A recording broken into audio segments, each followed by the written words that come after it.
Right, hello and welcome to UK Versus.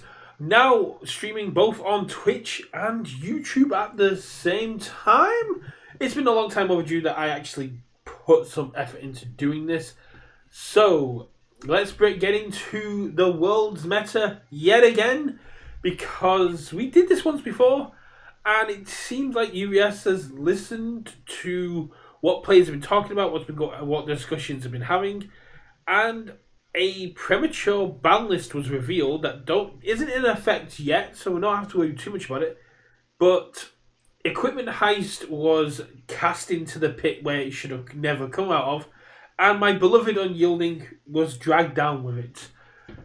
Now, last time we had Nick and Blamed Siren on. This time, Nick unfortunately was a little bit too busy, so Cam has come back on to take his place with the same level of bad takes.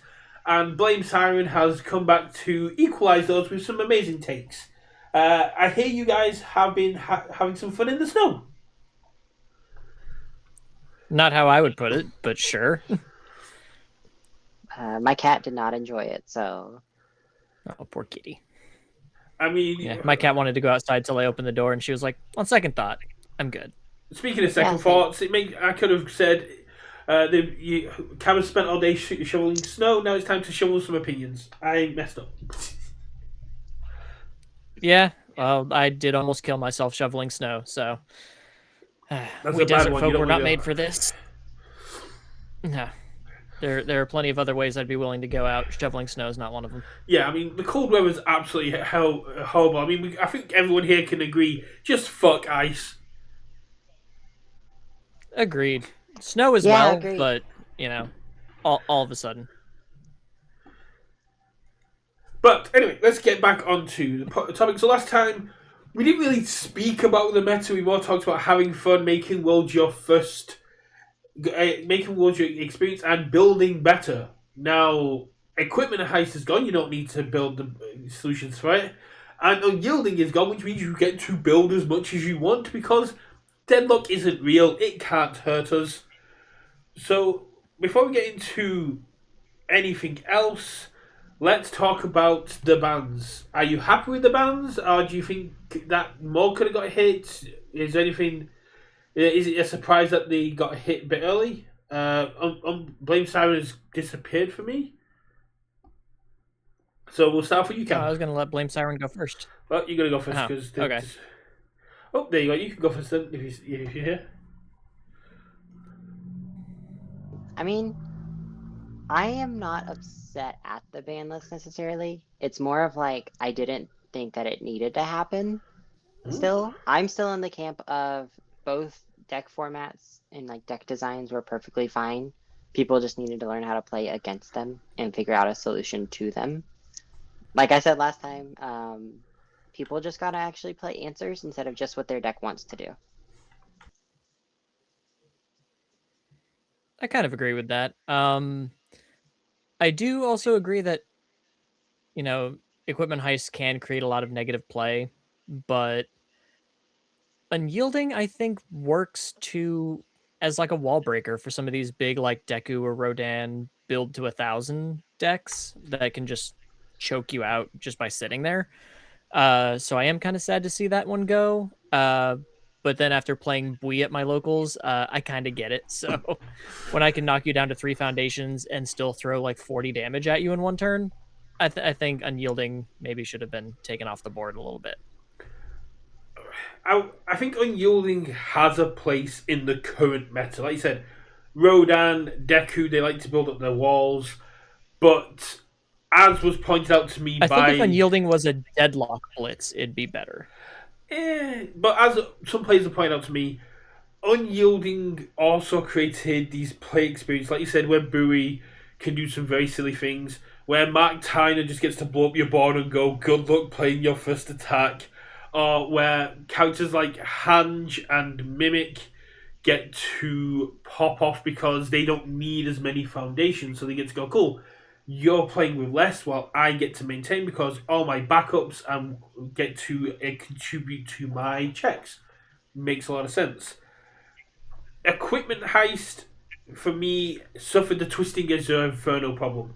Equipment heist was fine, but what it could synergize with was the problem. And it limits the design space in the future for assets, so I think it did need to go, or the assets just needed to be worse.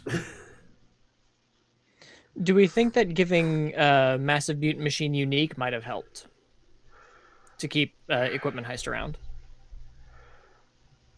With the new unique rule, for me, I'd say probably, but again, if they print more assets like Massive Mutant Machine or other ones that give damage, that it just essentially creates build more, because with a lot of builds you could just run a one Massive Mutant Machine and then one of other ones that do something similar. But what do you think, Blamed Siren?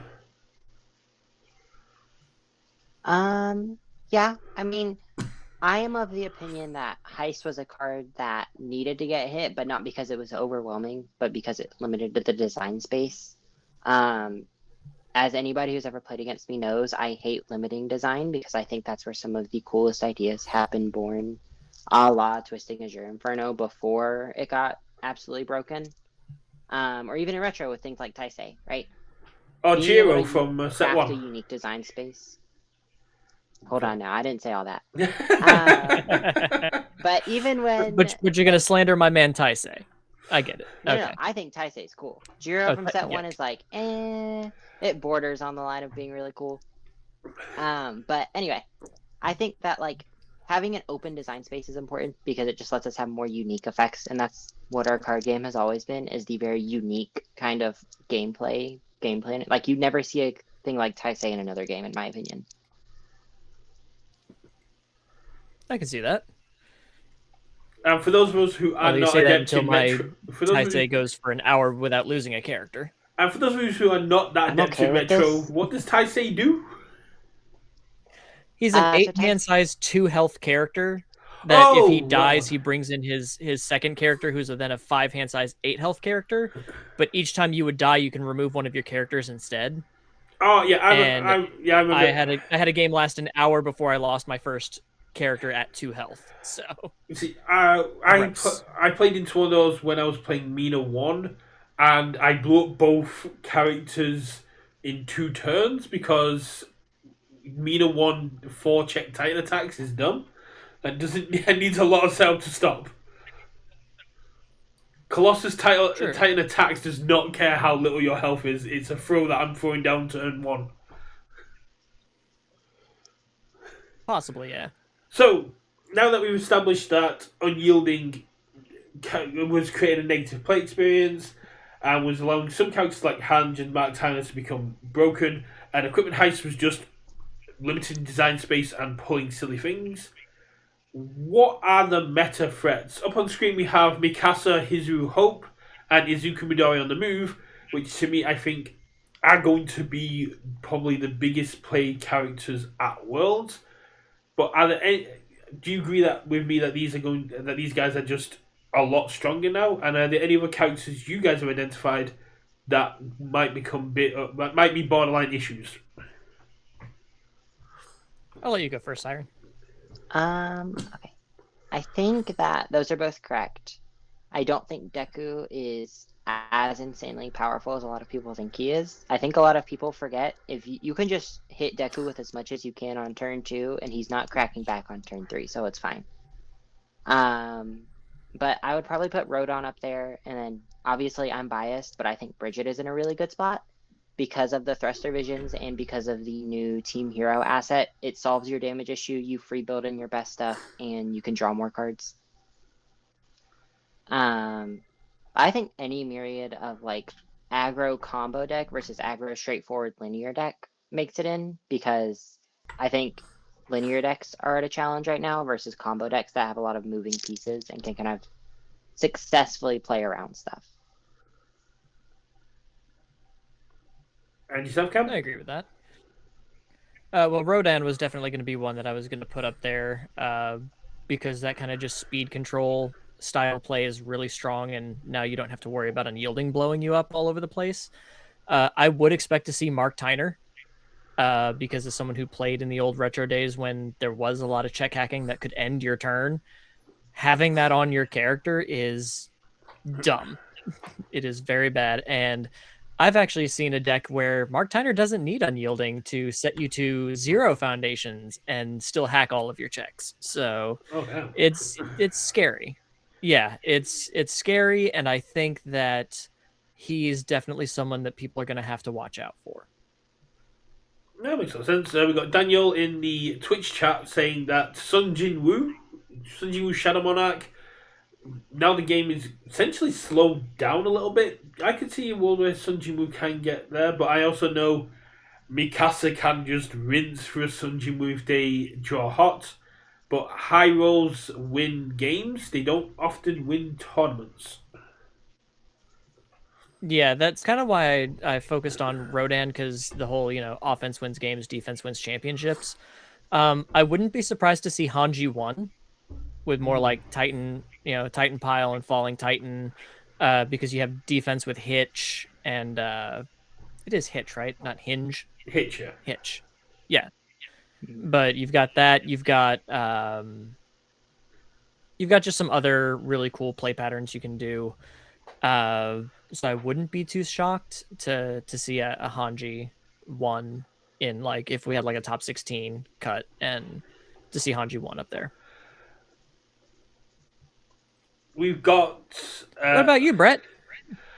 Well, we've got Gamer Drew, aka Andrew, in chat talking about Dabby. I didn't really consider Dabby 3 that much more playable. Especially seeing as Tomo Shigaraki 3 is still in Standard, who has kind of flown on them. This new, longer format might benefit them a little bit longer.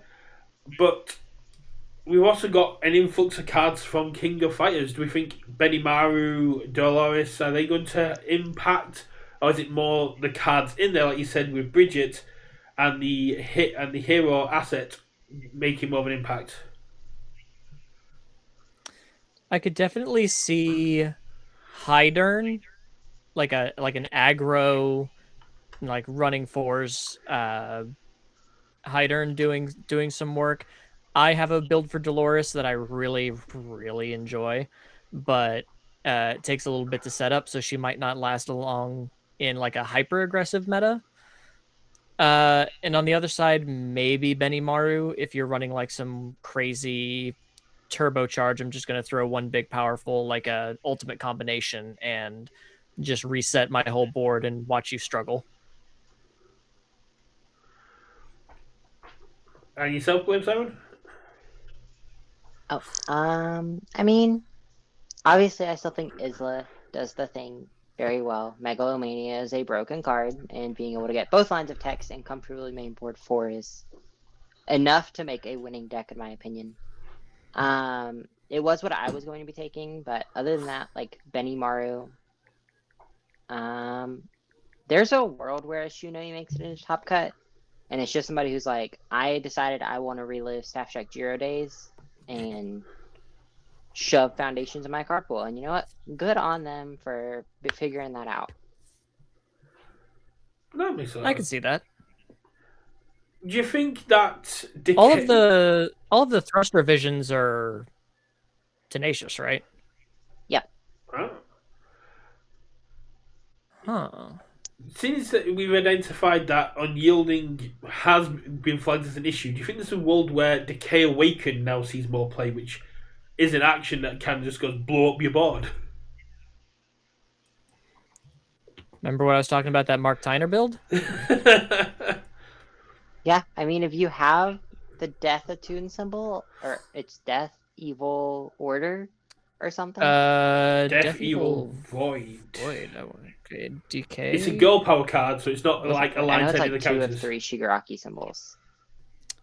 It's just Decay Awakened, not Decayed Awakened. It's Death Evil Void. Okay, so Death Evil or Void. I mean, I'm gonna reiterate what I said earlier in Let's Talk UVS's Discord. Real gamers will play it 4 of in the main to deal with the Rodons of the world. No, it makes a lot of sense. I could also see the re-rise of the Reiner 1 Foundation control decks, like Nathan James was running and stuff like that early in the year. they coming a bit down in this year where now we've got more foundation destruction support and more ways to synergize with it. I know there's a couple of people in the UK that are looking at just basically board control decks. I could see Rhino One definitely pulling up a little bit more with the flipping foundation destruction package. Yeah, I've heard a lot of whispers about Jacob Johnson being played around too, because he can loop cards like Airy Smiles or Referee Jury, especially on like the water and good symbols where you can block, build it down, flip High Spirit Awareness, pick it up, block with it again. You're just kind of having to find your damage. Yeah, I mean, the Trading Post put up a brilliant video of Devil Jin versus JJ, and it showcased the terrifying nature of JJ's character, being able to go toe to toe with full power Devil Jin. And now, in my opinion, Equipment Heist has been a huge hit to Devil Jin. I don't know if he's still going to have that same explosive power coming into Worlds. I actually think DJ is better now because you're not going to run a stack of 10 bricks in your deck. So you'll have you have a more consistent game plan, and you're not required. Like, I built Devil Jin after the ban list, and I confidently feel that being able to play Walk the Dog and draw bajillion cards solves the 5-hander issue. You're still doing the same old. I don't think Devil Jin ever got better with Equipment Heist. He just got more explosive, like you said. I think the real hit to Devil Jin was just the your turn on the enhance, and it made Goblin Bolt a worth. Like, I think Goblin Bolt's not a 4 in him, but I have hot takes most of the time. So that's a very good point, and as long as you've got your cameo counters popping off, you're kind of fine. Yeah, I could definitely see that.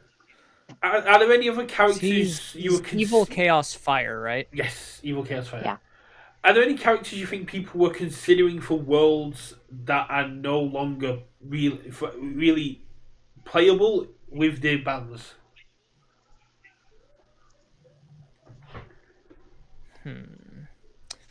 I think Mimic took a hit. Ooh. Because you're not able to just snatch up Unyielding anymore to try to control your rival's board. And he doesn't have Titan Cliff anymore to cycle his draws as well. So I think Mimic took a bit of a hit. I would not be shocked if a Mimic made like top 32, but I think he's going to struggle a little bit more with finding what he wants to do. Because he also could run Equipment Heist.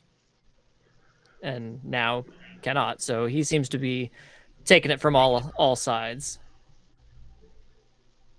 How about yourself, Blamed Siren? I don't think there's anyone who outright can't be played anymore, if that makes sense. But I do think people won't play things like Devil Jin because our community has a bad thing of, oh, well, something got touched, I'm not going to play character anymore. And something as crazy as Equipment Heist for Devil Jin that made him so explosive is on the borderline of a character errata, in my opinion. Yeah, our game really does have this character lost 1 card, so now they're unplayable. Like, if you've noticed, a lot of Godzilla has fallen off. But I've got people in my locals who are still like diehard Godzilla, like, nah, this character's still cracked. And if you draw City Rampage and 4 attacks on turn 2, you kind of still just kill people. Yeah, I've never once thought that a ban was taking a character from like playable to not playable. It's just utterly broken to playable or to calm people down in the community. Yeah. Yeah, unless the character themselves were banned, there's nothing that takes a character from playable to unplayable. Well, I mean, there's been a lot of times when characters have been touched and people going, okay, they're just no longer playable. Kirishima 2 got hit and people were just like, oh yeah, he's no longer playable, and then people still went on to top with him. Devil Jin got touched, and people he still kept me out of top 16 in nationals. Devil Jin got hit, and then immediately went on to still be quite playable, not as strong as he was, but is more on there. Younger Toguro took a hit and then went on to top down in Australia. So yeah, the community just seem to have this. Oh, it's not at full power anymore. I'm going to go find the next broken thing rather than going.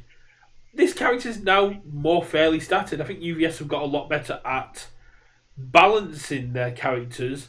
I just wish it was before they released them. Well, I think that's also one of the reasons, or one of the things that you have when you have multiple design teams and not everyone's working all on the same thing at once. So you don't get a lot of that coalesced information. And sometimes things slip through the cracks easier that way. Yeah, it's a conversation I've had with a few people, and it's just one of those things of the players will stress test your cards better than the company ever could. Sometimes we find issues. I have made several overtures to the company that let me stress test your cards. Give me an NDA and 5 cards to break, and I'll give you a report by the end of the week. We got a comment on YouTube from this side going, if Godzilla draws the nuts, he can kill you turn 2. But yeah, that's why they hit Titan Cliff. It was the consistency of what these characters could do. If you want to be really brave, Deus Ex Machina is playable in Godzilla and gives you the best partial mulligan. It just comes with that cheeky It also check. checks it too. Does Godzilla but care people about are too scared to put 2 checks. I play 1 checks. I'm a full psychopath. I would play a 0 check if they gave it to me. I'm still waiting for the day they print a 0 check attack, and I'm hoping it's in the same set they print a 7 check foundation. I mean, that would be amazing. With Mark Tyner floating about with that ending your turn, I wouldn't be comfortable playing a 2 or 1 at this point. Because you could legitimately but check then at that point, they'll just errata him to not end your turn. I still fully believe that's happening. Bitch. If it was going to happen, they'd have done it by now. We've had people on before talk about the fact they don't like characters winning characters, but Mark Tyner is in a position where he can go into Worlds and could possibly walk away with a win. It's ridiculous. Yep. If very possible. If you run into Travis Tangerman and he's got 6 foundations and he goes, set your rampage, check a 3. Nope, you checked a 1. Do you want your turn to end or do you want to commit 60% of your board? It's like, cool. Yeah, it's really strong. And for a player like Mark Tyner, it absolutely makes a lot of sense. That man was the Thanos of Universus pre-pandemic. Oh yeah, when I've been talking to people about my new Mark Tyner deck, and people just go, "I'm not a fan." It's like, do you mean of the card of the person? I need to clarify. Apparently, now Mark Tyner's a good dude, but his character card is a monster. He's been very chill when I've been talking to him. He approved me putting his actual image in my profile picture for my thumbnail for the deck profile, which is really cool.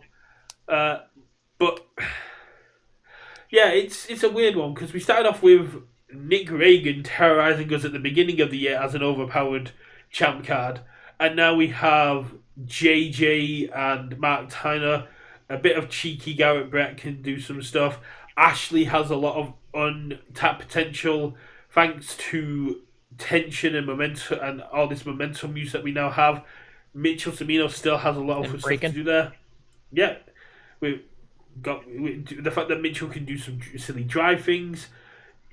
The champ cards are well statted to go into Worlds.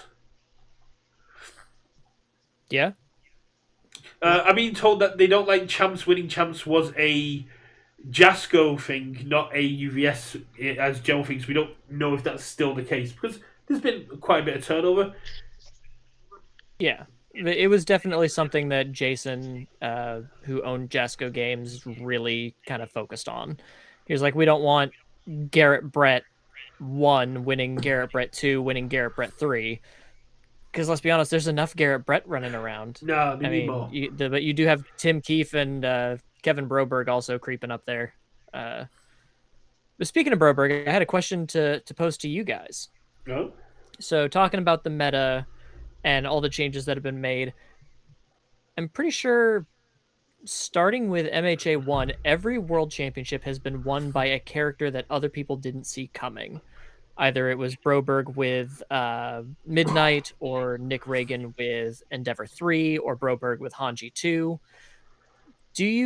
If you could pick a long shot that if you think if someone put a lot of work into it, what do you think could win Worlds?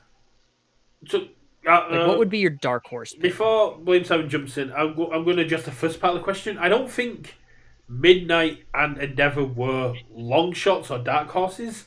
I was running Midnight in the sideboard for my Dabby deck because of how she was able to handle Jiro and Tokiyami and Eraser. So that made perfect sense. The deck list, however, that Kevin and Pippa and everyone came up with was, at the time when I was looking at it, a complete. It was like a high schooler trying to understand rocket science. I was looking at his deck list going, none of this makes any sense to me, and Kevin was dominating with it. So the character to me made sense. And then when you could look at Nick Reagan, more for me was the fact that he essentially went, what, 11 and 0? 12 and 0, something like that. He didn't drop a single. Yeah, he was the chosen one of that weekend. He was on an absolute rampage. Endeavour was not a long shot. The kick package and like the way he was doing it was not a long shot. It was more, nobody put the same time and dedication into playing it. A lot of people wanted to just utilize the new shiny stuff. A lot of people were still hyped up on Void, and a few people were still treating it like a meme. We had some very cool Jiro 2 decks that were trying to get the applause counts off. We had the 150 Shoto 1 list going in there. And we still have the amazing, I think it was Phil Birchmont of letting their opponent side, of letting Carson side and shuffle his 150 card deck, and then immediately conceding, so their opponent had to decide. It was really cool. But yeah, Endeavour was not a long shot. The order build was definitely not a long shot. It was just more people underestimated it. I knew Endeavour was a threat, but I thought I could handle Endeavour with Midnight. I just didn't run into anything that I could.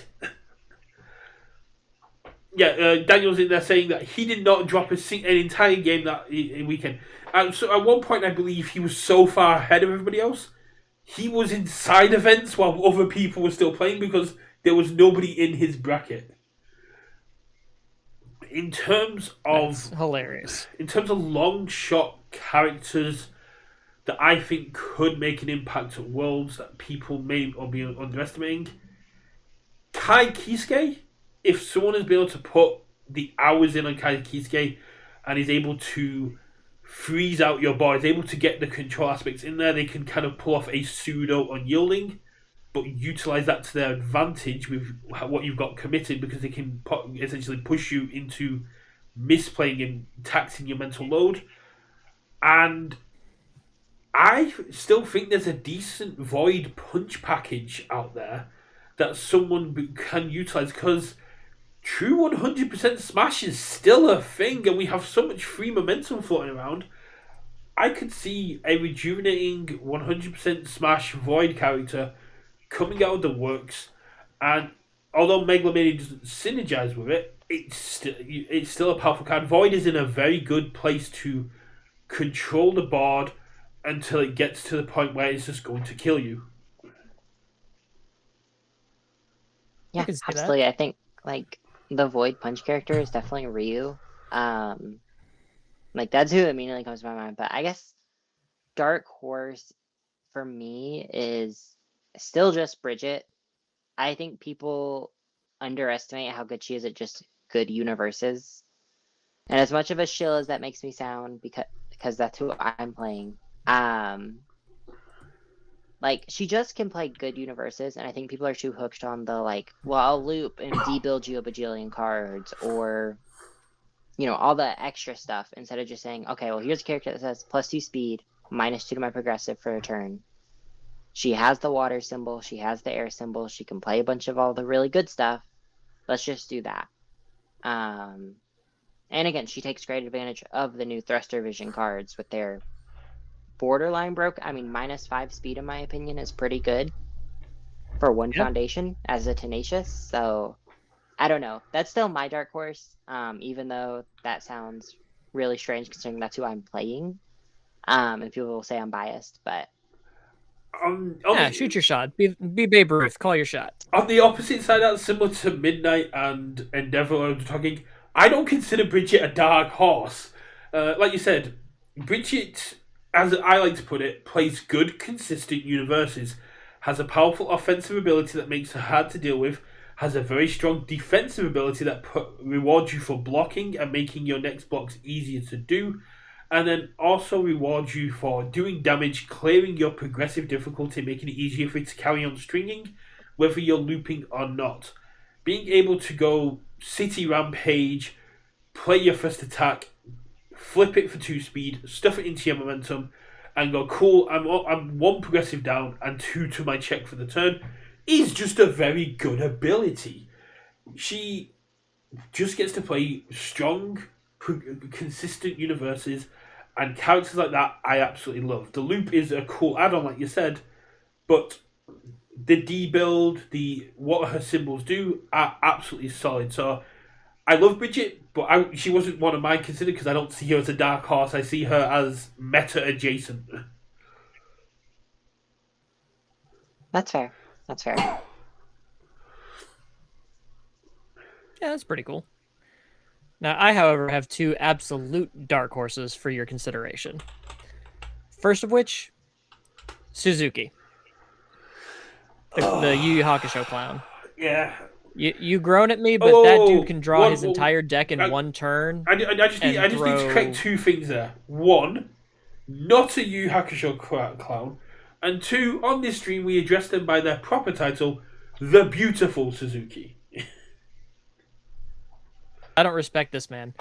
So, the Yu Yu Hakusho clown can draw his entire deck in like 1 to 2 turns with all of the chaos form draw that we have with like Horrifying Realization. We have draw from his own cards, Fearsome Transformation, and between that, Earthbreaker, Deus Ex Machina, and Suzuki Flurry, you just have almost infinite unblockable damage if your rival can't stop you from using Suzuki Flurry's Enhance to spend a momentum, which you can get with Finally Free, Tension Attacks, and just say, hey, you have to discard a card to block this, and it's coming in for, I've drawn 15 cards, it's coming in for 20 as my 3rd attack.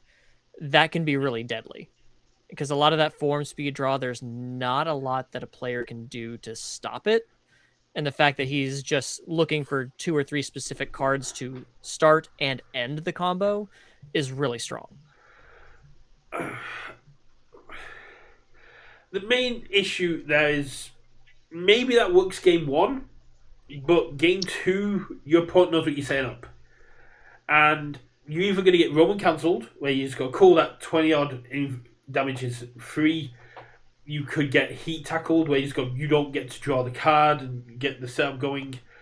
And as I said, when it came to like Mikasa and stuff like that, it's kind of like a magical Christmas land setup. You need so much to set it up, and you need to play perfectly the entire time.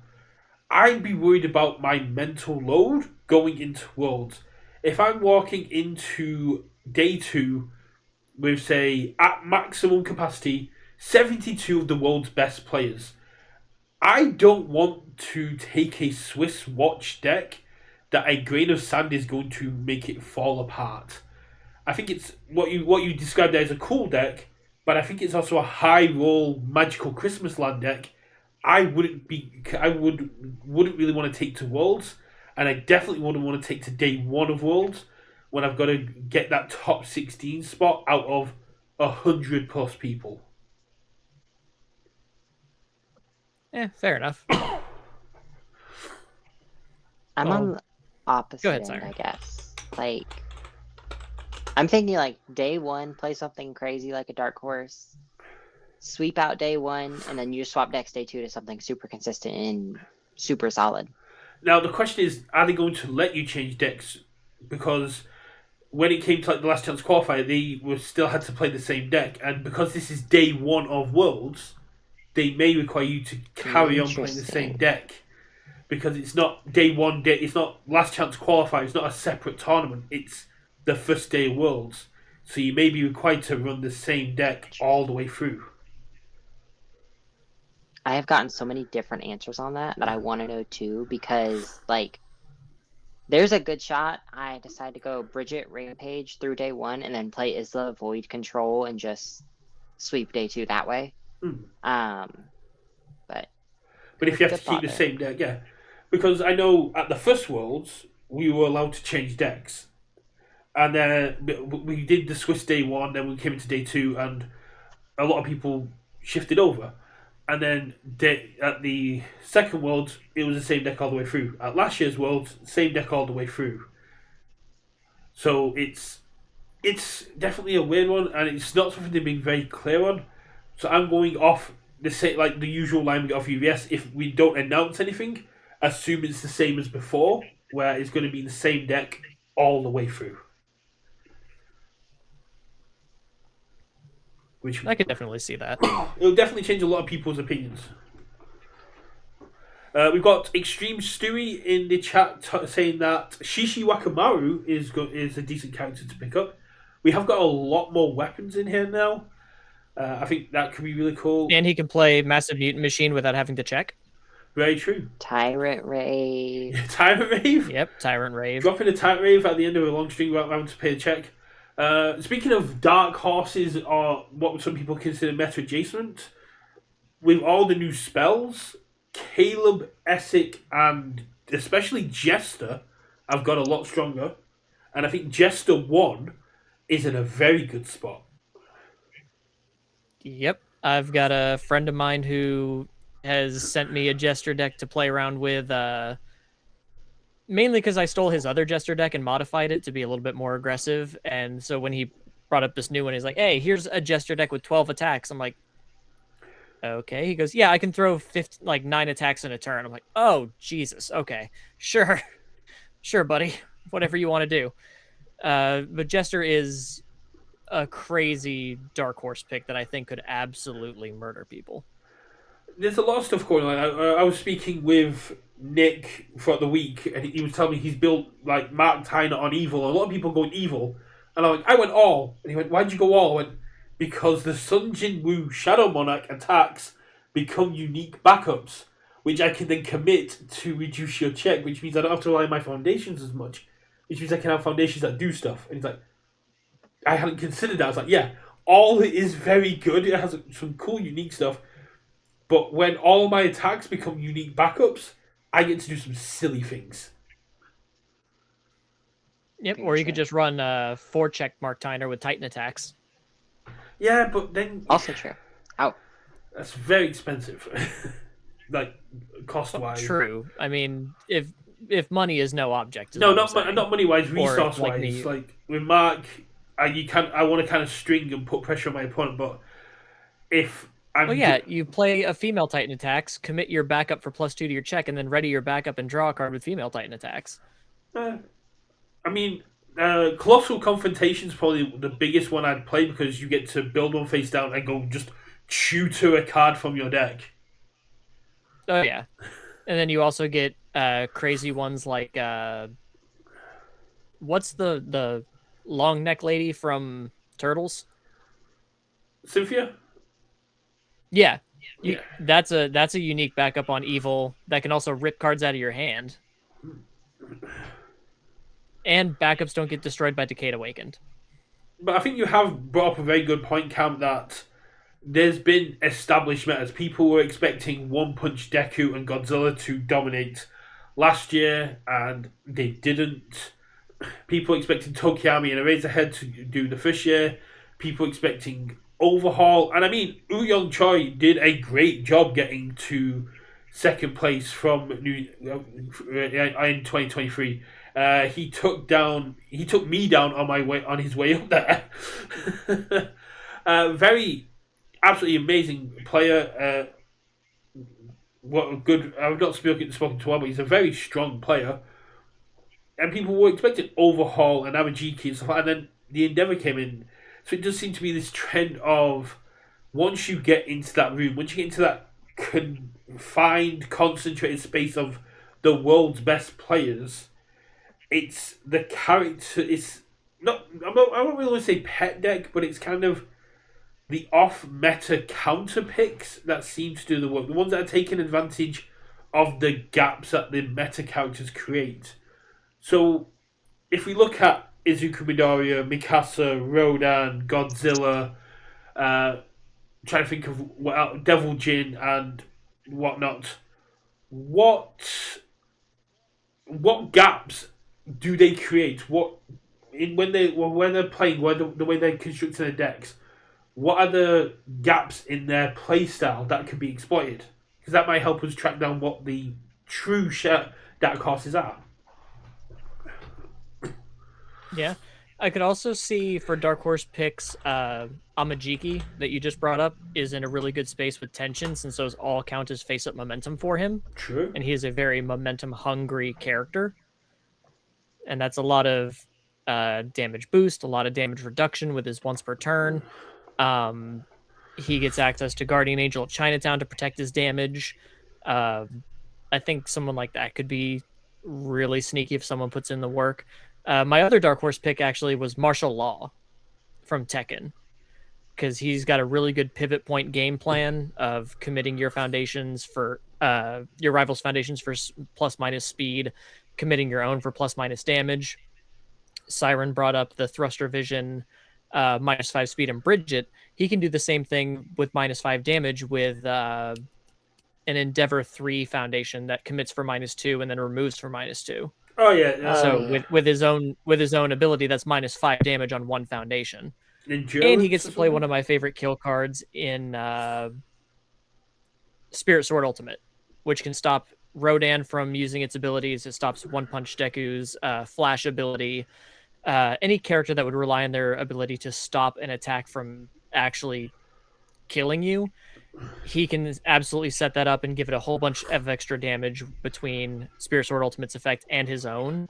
And I think that's just a really cool character that can, with cards like Drunken Fighting Expert, kind of pivot you offensively and defensively to try to control the board without having to rely on the void symbol. He's not one I considered, but the more you talk about him, the more I'm like, yeah, he's got some stuff going on. Hold on. Yeah. Spirit Sword Ultimate Law was one of the very first of my Hermit style decks where I only ran one attack, and it was just Spirit Sword Ultimate. I had 30 foundations. I'm like, let's see if I can OTK you in one shot. And now I'm thinking, okay, if we actually make it a real deck and actually play some offense and defense, he works with a lot of the brawler stuff. He gets Titanstone Knuckles, and I think he can use some of the good tension support to also further his offense and defensive plans. Makes a lot of sense. Well, I guess, is there enough stun hate and like auto committal hate to prevent those kind of cards? I think elasticity is still in the set, but I don't know if anyone's running that anymore. You've got the zero cost surprising skill that I don't think, similar to like throw hate, I haven't really seen anyone running stun hate in their competitive decks. That's because I think a lot of the target committal isn't used with stun anymore. You have cards like Kaikisuke that if your attack hits, you get to selectively commit or freeze a rival foundation. In my martial law deck, I use the Levi 2 foundation that says if it's committed for a cost, your rival commits a foundation. There's a lot of stun without being stun abilities out there that makes traditional stun hate that actually says the word stun a little bit more obsolete. Yeah. Again, I'm biased. One of my logos is a Paul 2 or a Paul player. So I fear Heaven Piercing. I swallow on the daily. I'm do have a Paul player at my locals. I mean, Paul Phoenix is a very dark horse, but the rising uppercut to commit to in your opponent's turn is solid. The synergy for punches and kicks, and the fact that you just get to stun them out. It's just, I mean, pressing the and on the order symbol, he has repeated 100%. True, but Oh my god, don't show my local that. Pressing the Advantage is a cool card, but that 2-check will put people off. 1.3 million volts, it is not. Like, if that card was still around, Paul Phoenix would be a lot stronger. Yeah, but that's why it's not. We have 1.3 million volts at home. It has a 2-check, as it should have had originally. Ooh, that's a take. Well, you told me that I was supposed to be here with bad takes. What do you want from me? I agree with that take, to be honest. I think Pressing the Advantage is a fine card. Absolutely. People just scared of twos. People just need to grow a pair and play 2-checks. Come on now. They're not that bad. They are. Just slam the 3 on turn 1. They are with Mark Tyner around. That's the problem. Well, then you play a little bit more restrained with Mark Tyner if you're sitting across from Mark Tyner. But if you're playing against a Godzilla, go at it, fam. I mean, if I'm playing this new 5-check Foundation, I'm not playing a 2-check card.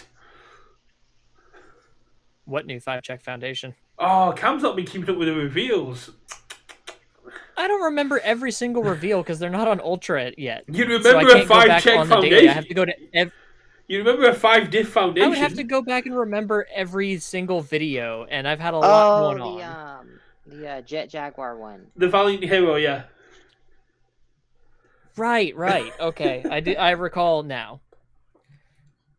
That was also like a much newer one, so it's not like ingrained in my psyche. I haven't gone back and watched that video 5 times to memorize the cards.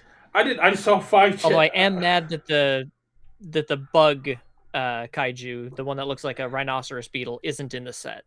That makes me sad.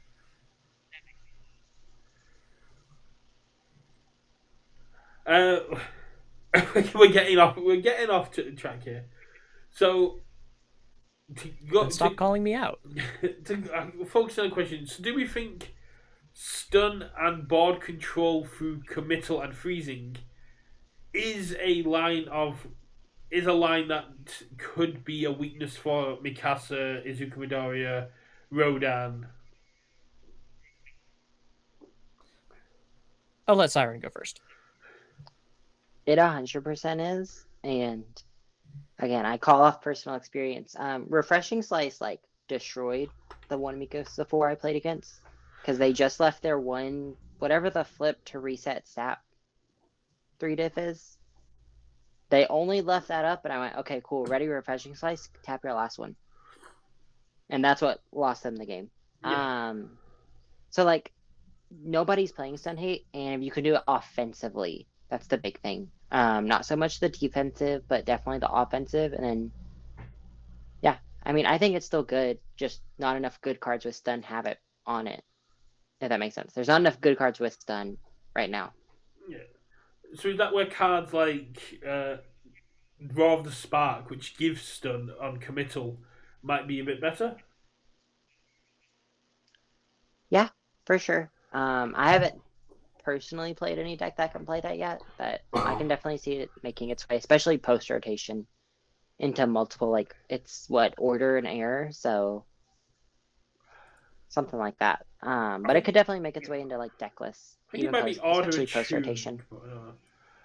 My main issue with, the Kai Kisuke committal thing is, if you get paired into a Rodan, the chance that you're not hitting to get the freeze or committal off.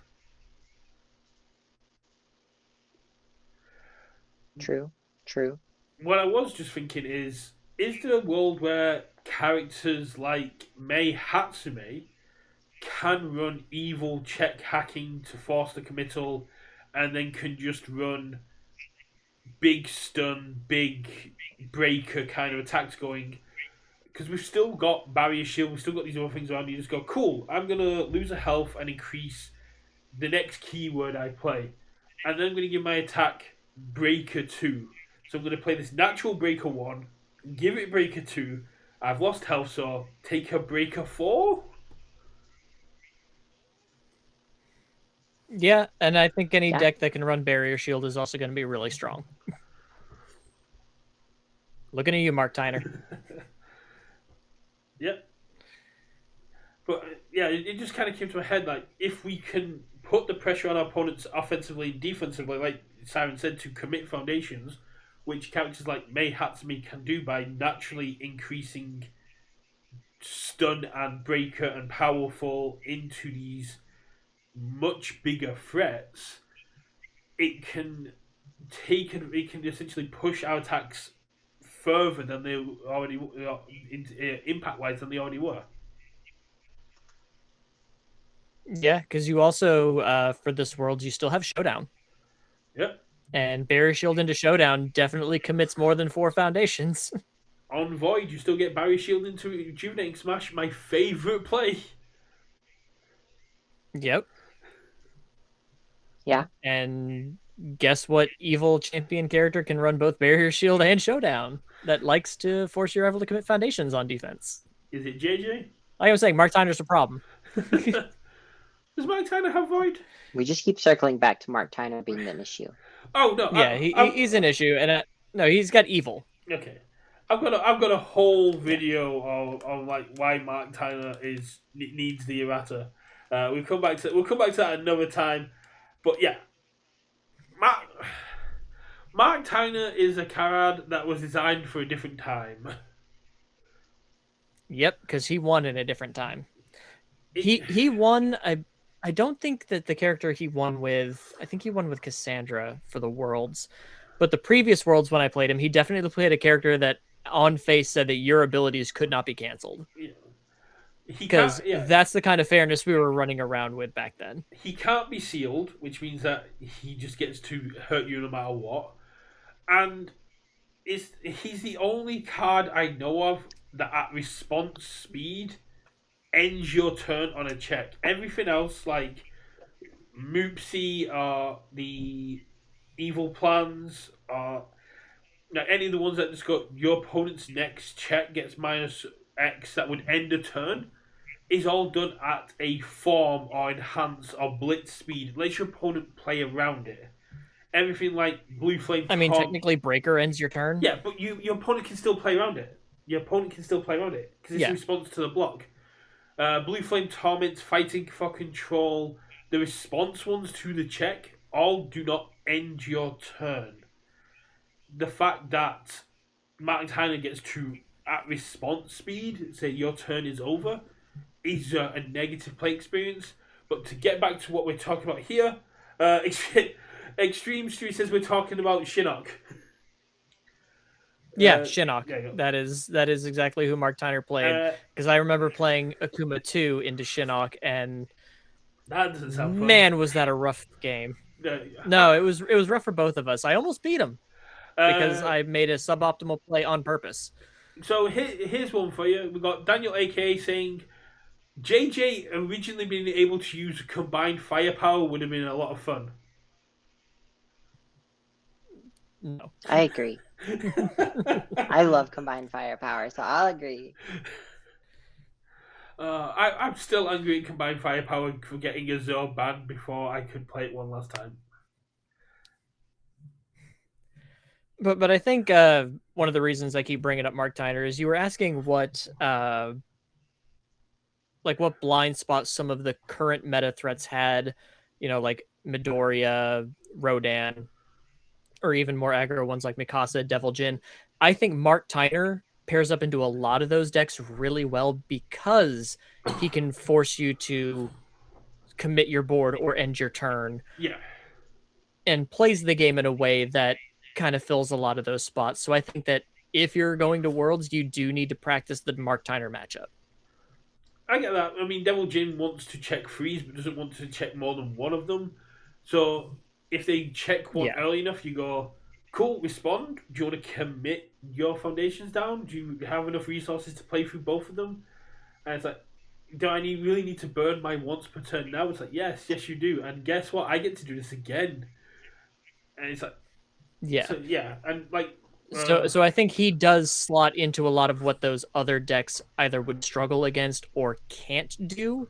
And it does create this, interlocked map of you need to practice these specific matchups, and now you have to worry about this new thing that you might not have had to worry about because of how other characters have been designed, that this is now the new threat on the block that you need to know going into Worlds. No, yeah, that is a very good point. And you were just saying, Mikasa likes to swing out on minimal foundations.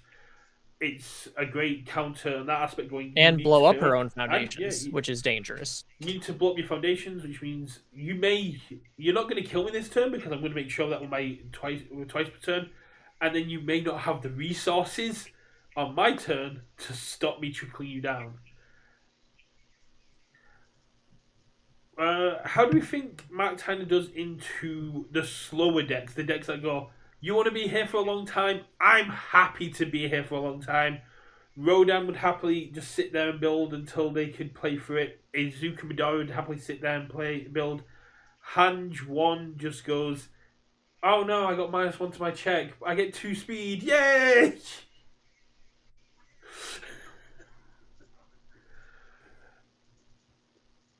You first, Siren. So I guess this is where like it becomes a player thing. I think the really good Mark Chiners will find a way to push the gas pedal and kill the Deku, kill the Hanji, kill the Rodon before it can get to that point. Because if you let the game go on that long, you're done. You're not gonna win it unless the Deku player forgets to save 2 foundations.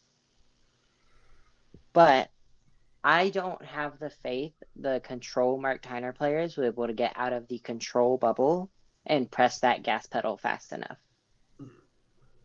Does that make sense, like what I'm saying? Or am No, I that just definitely like makes speaking sense with because okay? there's definitely like you design your deck to be defensive, and it's hard to get into that aggro mindset. You need to be like a pivot style deck where I'm playing an aggressive deck, I need to play more control. Or if I'm playing against a wall deck or a more control deck, I need to be able to really push the offense to threaten them so that they can't outbuild me. Yeah, like I thought about building a Mark Tyner deck, which never ended up happening, but I was just gonna do like evil good cards and heavy aggro because +2 to my check on my turn. But just in case I have -2 to my check on your or -2 to your check on your turn, right? Yeah. Yeah. I definitely built a Mark Tyner deck when he first came out off of Evil using like twisty surroundings, barrier shield, very defensive. But when my rivals thought, oh, I'll just build out to like 12, 15 foundations, I don't have to worry about it. That's when I hit him with Vile Seizing, because that's still a freaking card. And that deadlock definitely says all of your checks get -2 for the turn. Yeah, people forget about I And then love you just Vile Seizing. push your aggro that way.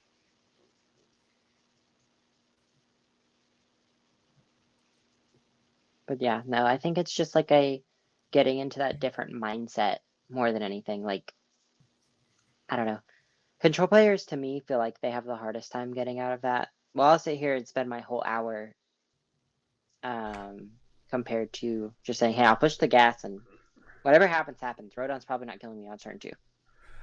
I paid, Especially not if you're hacking their check twice in a turn. I paid for my seat. I'm going to use all 1 hour of my seat, but I can see what you're saying there, Siren. With the, it's hard when you're playing a control character to weigh up when to push because if you get too aggressive, if you overextend, you get clapped. If you sit there and let Izuku Midoriya and Rodan build up to capacity, now there's no one yielding, you get clapped. It's it's being conservative to know when the right time to push is and when the right time to stop is. And it's a very hard thing for players to do, especially new, less experienced players. It's something you have to spend a long time learning through reps and games and knowing the matchups. If you're playing Mark Tyner and you're worried about the Rodan matchup, in my personal opinion, I think I said this last time, you play Rodan into someone else you know playing Mark Tyner. So you can see where the stresses are as a Rodan player, when to push. So you feel it from the Rodan player's side as to when they feel vulnerable, when they are the most likely to be killed or damaged. So when you get back to Matt Tyner, you know what the warning signs are, you know what the signposts are to this is my line to kill them. Yeah, absolutely. And I think that's the kind of mindset that a lot of people who are going to be at the World Championship are going to be very well versed in. You know, you're going to have people like Travis Tangeman, Tim Keefe, Kevin Broberg, Nick Reagan, just all of these known quantity players. And I think if anyone would be able to do it, it'd be people like them. You know, they could also do similar things with like Amajiki, where you could do damage boost, damage reduction, and just trying to figure out when you need to hold and when you can extend properly. Because Amajiki's another one that you trip up, you're going to get clapped pretty hard because you're a 720. But if you can find those points where you're like, okay, this is where I need to go in, then he can be absolutely a beast. Speaking of Travis Tangerman and Dark Horse characters, with these changes, is Krista a lot more playable? Possible. I mean, she does give things stun, doesn't she? Yeah, she can. And we were just talking about how good stun is offensively. She can give stuff. She also gets Deus Ex Machina. Yeah, she gets Deus Ex and she can Machina. also stack their checks so they get the bad checks. She can stack the checks. She can use Deus Ex Machina is a blitz, so she can't really stack and draw like she could with Titancliff. But she still has fearsome transformation, horrifying realization. She stacks the opponent's check, meaning they have to overexpend on resources, which Devil Jin and Mikasa don't want to do because they want to be swinging in early. And she gets to stun on top of the natural stun. There is a world where Walk the Dog City Rampage Mikasa gets to do some very silly things. Yeah. What do we think of a momentum hungry character, kind of like Allura, or what's another one of these life characters that just sucks up momentum? Or like Sasha Blouse with Hadir, constantly looping your rival's cards back on top of their deck defensively, and if you have a way to draw at form speed, drawing your own attacks back offensively. Sasha Hadir is void attuned, and Sasha is not. No, Hadir is life. Hadir is life. Hadir is life attuned. What madness is this? Yes, Hadir is life attuned. And it just says I'm going to play all these. No, Amajiki has chaos, water, air. Chaos, water. Whew. Okay. Nah, but looking through life characters, like you've obviously got the trio that the deck is in: Sung Jin Woo, Allura, characters that Jester 1, characters that just print momentum on face. Yep, Sasha Blouse, Food Fanatic. Annie doesn't absorb momentum. But yeah, there's just a couple of characters that can do this kind of like, I'm going to hunger for momentum and I can just loop your attacks back onto your deck, so you're just going to check bad so you won't kill me on an aggressive turn. And then like I have a life Dolores list that just allows me to loop the same tension attack 12 times until you're dead, using Hadir and just looping that same one tension card with any number of void draw that I have on form speed. That's the issue. Something like that could work. If you run into a void chaos character that's running fearsome transformations, plunders, horrifying realizations, any of the form speed that we now have, you're just basically going, cool, push me to see if I've got another one.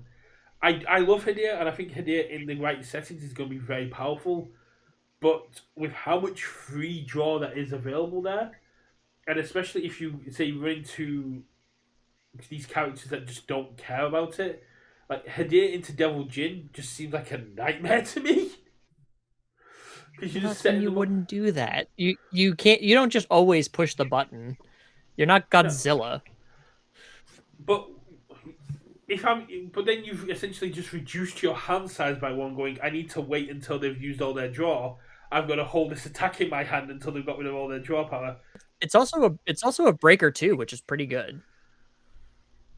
It's a breaker 2 block on the high zone. It's pretty solid. It's a pretty solid card, and it has that tech of I can put a card on top of your deck. So Otherwise, it's just kind of like the Krista thing. You put an attack on top of their deck, and then they just form draw.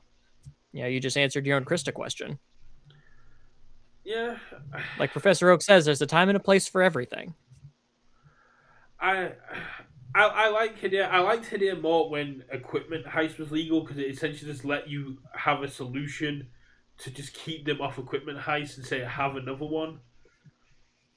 I don't know how viable it is as the center of a combo. Well, that's why the center of the combo I use it for is an offensive combo, and it just can also help defensively if the time arises. Mm. Yeah, I guess so. I don't know if Sasha's the right one to go down the line with. I mean, if you Well, that's why I said you also got like Allura, who can remove her own actions to get momentum. But you have actions like Fortitude of the Armor Titan, which can give all of your. Do you know who does have very good draw symbols and also has life? Izuku Midori on the move has 5 symbols that all have some very cool attuned draw cards, and then also has void and life. Yeah, but I think at that point you're overcomplicating an already good character. Hey, it's called win more for a reason. At that point, I think you're winning so much more that you're actually winning less. Yeah, you've gone over what the number capacity of Universus can do, and you've gone into the negatives. Yeah, it's like Poochie just spinning the world so fast that he's actually going to reset the timeline. Oh, I think I brought this up in the first one, but Cam wasn't here for it. We've talked about board control, talked about check hacking. The other thing that people aren't really playing around is there a world where big damage throws like Nagayuki just get there? Yeah, Yes. I've actually talked to one of my locals who's a big Godzilla fan about switching to an all throws Godzilla package, using a lot of these 7 diff throws with what is it, massive power or whatever, the Godzilla one that removes to give you damage equal to your difficulty. I'm like, sometimes you just throw a throw for 16 damage as your first attack, and then you Guardian Angel of Chinatown so they can't stop it. With Unyielding gone, I think more people are going to be likely to build this Deluxe, and I'm a big fan of Titan's Grasp. It's a low speed, 8 damage attack that goes Deadlock, get +5, in Godzilla, it's another +3, and then you also get, like you said, plus that Godzilla is another +5. Yeah, you can do. There's a lot of stuff if you've got chaos on your character. That I think Titan Grasp is such an underplayed card that can hit really hard, especially into characters like Rodan, who need to have the Mikasa defeats the Field Mother Titan down, or they just get wrecked. What do you think, Siren? Yeah, I think like all throws, and especially that being, what is it, 16 damage at that point? Yeah. Something like. You go Chimera Kraken first to commit down their Mikasa defeats the female Titan and say, get wrecked. Oh, no, no. Yeah. Not Amajiki, where you can give it more damage.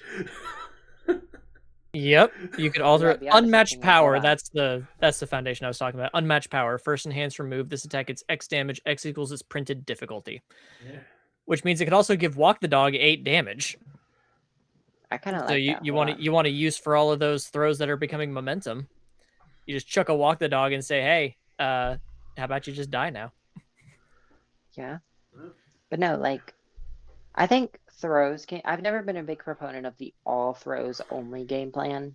But I do think people aren't playing enough throws, if that makes sense. Like in Batra coming up, I'm playing like 6 throws because I just say, well, I'll ready my character because my attack dealt damage, and I'll seal your best card. Yeah. So +4/+4 now, assuming nothing else hits. Yeah. Speaking of like the current way the meta is set up, with this overabundance of my deck's going to do what my deck wants to do and not really care about what your deck's doing, Armor of the Wolf is still legal. Do you think there's a world where we can just get to the point where our opponent is passing every enhance and we just destroy them with this one attack? You know who does that really well? Suzuki? Amajiki. Amajiki, because does? all of his face-up momentum have enhances, and then you can, once per game, flip 3 of them, unflip them, they get their enhances back, and you just keep going and build that Armor of the Wolf and then dump all your momentum into EX. Yeah. Yeah. Especially if you can set it up with tension attacks and go, here's a bunch of a momentum I've got for it, and I can also change the zone if I want to catch off guard. We've got a comment in chat for you, Siren, going that they think when it comes to Batterer, that throws might not be the right way to go. The self-clearing package might be better. Like the ones that if they deal damage, they clear, or if there's another card in the card pool, they clear. Yeah. I think, like, again, like, I don't think an all-throws Batterer is ever going to do the thing. I mean, +2/+2 is good, but, yeah, like, playing 6 throws, namely Betraying Shove, where if they, I think it's if they block it, they commit a foundation, and 2 of another throw on air, and playing, like, just good air cards. Like, I am playing Walk the Dog. I think one of the air self-clears. But it's just like the guarantee that it readies your stuff is the big thing. I don't think all throws Batra will ever be the move, but like 6 throws is fine in my opinion. I don't know. You know what? That's nothing to sneeze at. You know what would go really well into the all throws Batra? Megalomania. This is true. I mean, dealing with sealing. Yeah, you just got a cool. I'll seal your character, then I'll also if I deal damage, I get to seal something else. I'll commit and seal something else. I just need to commit and seal one more thing, and then we're popping off. This is why Isla is the best deck. They have that one. Format. They have that one foundation that flips to seal any of their cards. So, or you play a Secretary of Defense and just go commit, seal a foundation. I may have been talking to a channel member about Batra, and I was like, Megalomania is the way to go. Although if we keep talking about Amajiki, that's going to end up as my deck for Worlds. I mean, he's just so cool. If you don't, he doesn't have to worry about Megalomania. He'll almost always have 2 momentum. Yeah. If you don't put any life stuff in there, you can just have a Amajiki deck that can side into Bridget.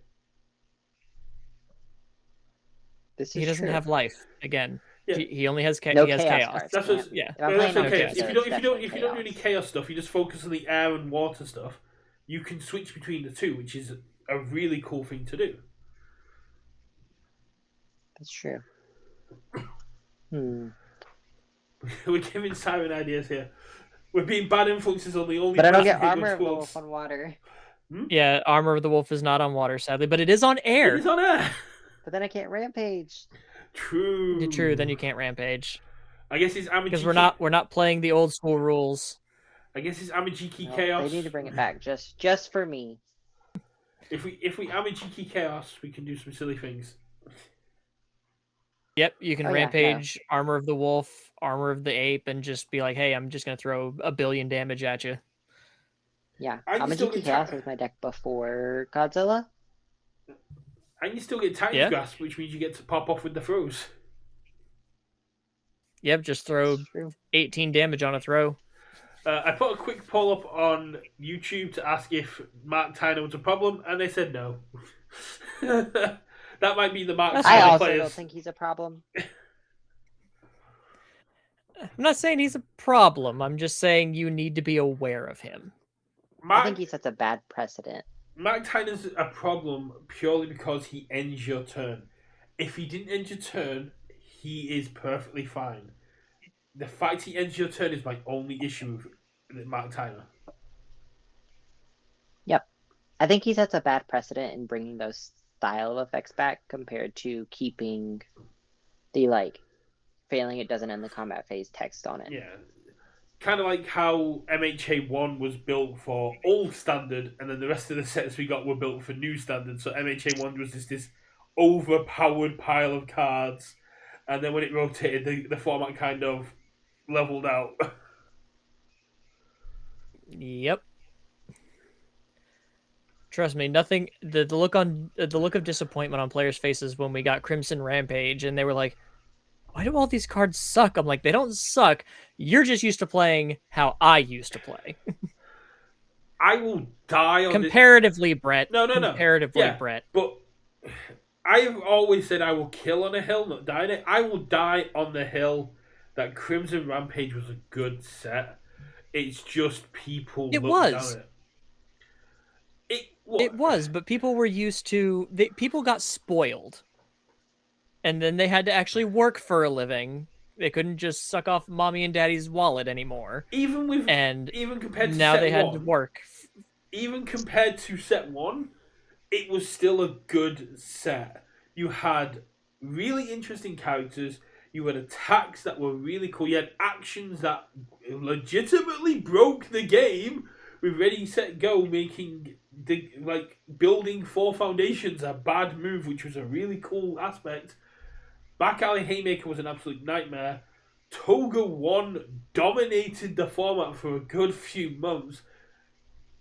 Crimson Rampage, even with set 1, was a good set that was well designed. It just followed on too closely to like everyone getting access to MHA 1. You guys had it a few months, but we'd had MHA 1 2 months before Crimson Rampage came out. We got everything in one go kind of thing. And a lot of people here still had that opinion of Crimson Rampage is bad because it's following MHA set 1. Yeah. It is a good set. It is well designed. I'm just saying people were used to the power level of old guard standard, and then they had to go to where Jasko wanted to take the game to make it better for newer players and a little bit easier, so it wasn't just a bloodbath every game. And that turned a lot of people off. That makes a lot of sense.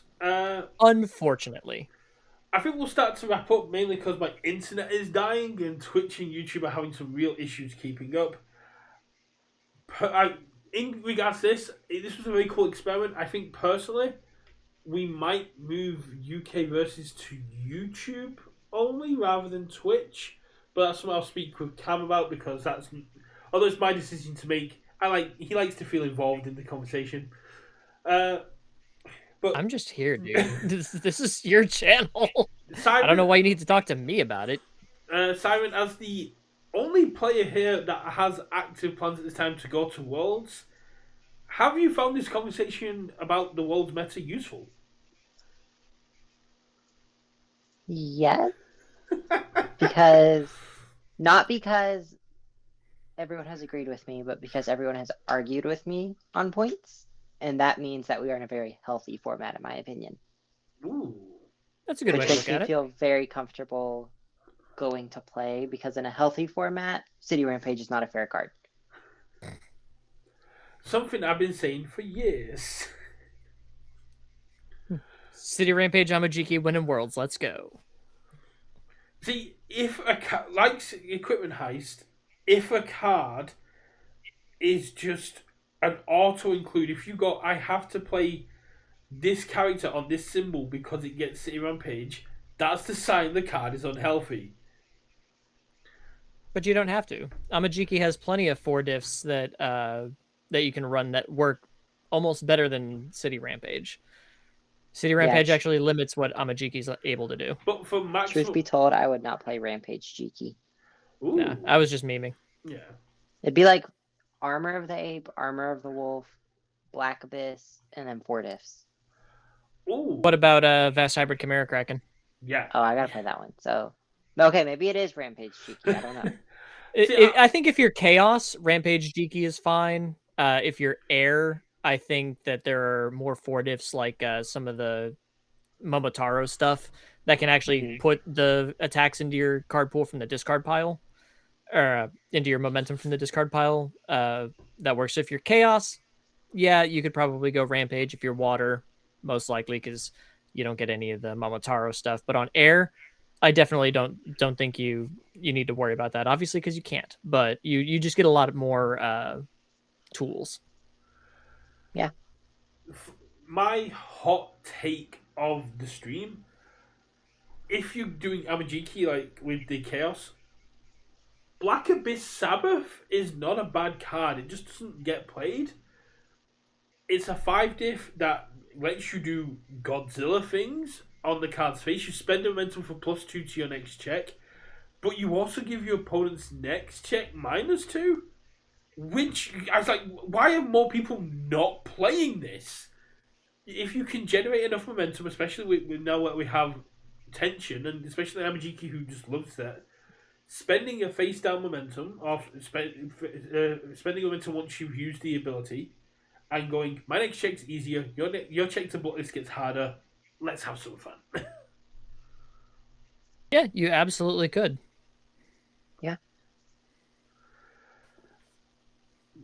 But going from the conversation, it sounds like you have been on a bit of a journey, Simon, where you're going from, I'm going to play Bridget to, I'm going to play this, I'm going to play, and now you're going, oh, Amajiki's on there.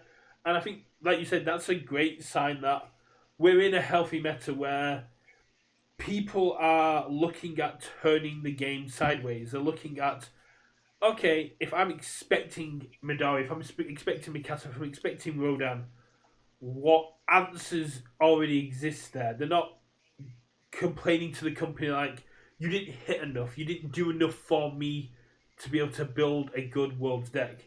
They're more going, this is what has been hit, this is what I've got to play with, how can I build the best deck for Worlds? Yeah, I mean, and probably part of it is I come from Yu-Gi-Oh, which historically never hits the actual problem cards. So I'm like, oh, I've got to deal with this is nothing compared to like El Shaddai Construct living in my format. So, you know what, I'm okay with this. And as someone who understood all of those words, I feel you. Ugh, Yu-Gi-Oh is such a toxic game. I still It play really it is. sometimes, but it's just, man, it's even worse now. You know, I play online because it's free, and there have been so many times where I'm like, I'm just gonna turn this off because I'm not having fun. I have not Yeah, played. I think the last time I played was a long time ago. I've not played in a very long time, but I only play one deck religiously, and I get so many weird looks for it. But I play it. I swear, I play it because I love the abilities, not because of the actual card art. And it annoys me because it makes me sound like such a degenerate. I play the Berry Magicians, who are the cute magical girls on the cards. Oh. And I get so many people like, oh, you just play it because it's I cute tinkered anime with those girls. when they first came out. And I'm like, no, I play it because I put one Berry Magician down, and you attack, and your attack becomes like a quarter of what its actual damage was, and I fill a board full of Magician girls. Yeah, it is pretty cool. But nowadays it's like, I'm gonna go first. I'm gonna play 10 minutes of solitaire and set up like 5 negates and a whole bunch of stuff you can't stop. And it's like, great. Why did I even bother booting this up? And that's why I love our game, because it doesn't really do that. Yeah, I play this game for the interaction and the ability to have fun with my opponents. It's one of the best things I love about this game. But yeah, I think we'll wrap up here. Big thank you to Blamed Siren for jumping on. It's been absolutely great being able to chat to you again. If you've not already seen, Blamed Siren dropped a very cool Godzilla reveal, so please do go check out their channel and check out this amazing character reveal with some of the coolest cards that we're going to see in Godzilla. Cam, however, did not get a Godzilla reveal, but has been dropping off some very cool retro content. And if you're looking at building cool and interactive retro decks, as well as what could have been within the game, check out UVS Hermit. Honestly, I don't think my latest video is any sort of interactive content. I mean, dropping an attack with 50 plus damage that wipes your board and says you can't block this, that's not very fun. Is it Dragon's Tongue? It's Dragon's Tongue with Astaroth 2, which you turn your whole board sideways. It's so awesome. It's disgusting and I love it, but it's one of those few decks I'll play like that. And if you want to be kept up to date with the latest news, theories, or more, win, lose, or draw, keep it with UK Versus. And I've got a video out where I talk about the IPs I would like to see I think are coming in 2027 which does include Teletubbies, Care Bears, and Warhammer 40k. I think these are. Oh, we can't afford Warhammer. We as a game cannot afford Warhammer. Who knows what we can afford? Big shout out to both of you for being here. Great being on here. We'll have to get some more on there, and it's just great to see more and more content creators popping up. The list of content creators was huge in there. But next week I already have something planned, which is very cool. So Cameron, next week we'll be talking with Combat Power X, and possibly if they're back, we'll have Trading Post back on to get from the perspective of a store owner and us as players on, as a new player, where the best place to start is in getting your cards, whether it's singles, starter decks, challenges, booster boxes, what the best way to start your universe's journey is from a player and from a store owner's perspective. I can already answer that. Your easiest and best place as a player is to be one of my locals, because I set my locals up. So, well, for people who are I need not more players. People who are not in the provinces that Cam attends, I'm sure multiple players will also be doing something similar, and there are many. There's the sales Discord where people will help you get hold of stuff.